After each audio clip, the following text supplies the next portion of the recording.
I guess it was a long flight coming all the way from cold, dark England on not New Year's Day, but the day after, so right at the start of January.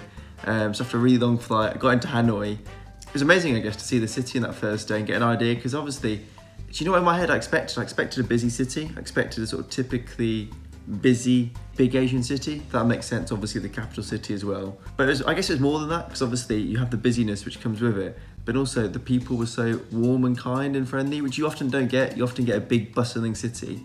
But in this sense, people were so friendly. Obviously it was vibrant. You could see it was vibrant on the street. People were selling food, people were selling clothes, all sorts of things, but also a really friendly and warm feeling. I felt completely safe throughout the whole trip, which I guess you wouldn't feel in other big cities, like the sense of security and sort of comfortability. And then I was able to do something which I don't normally do, which is try the street food and embrace that the stomach was okay, which is fantastic.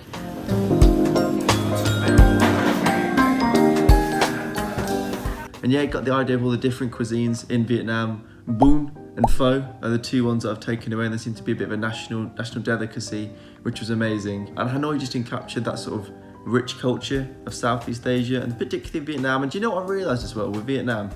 People are really proud of their country, which is amazing. Honestly, they're just so patriotic.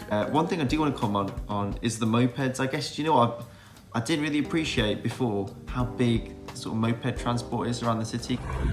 But the mopeds, I was a bit scared initially before going on, but by the end of it I was used to it. It's just second nature. You get on the moped, travel around. Actually, it's a fantastic form of transport. So I'll try and turn it around, show you guys that's the view. So yeah, it was just amazing. It was a vibrant city with lovely people, and I guess one of those experiences, I talk about a once in a lifetime trip to Vietnam, which it is considering the distance and everything else. Yeah, and Hanoi definitely lived up to that. It's absolutely amazing. So one of the big things about coming over to Vietnam was the famous Halong Bay, and we had to see Halong Bay. Had a good time today. Had a really good time.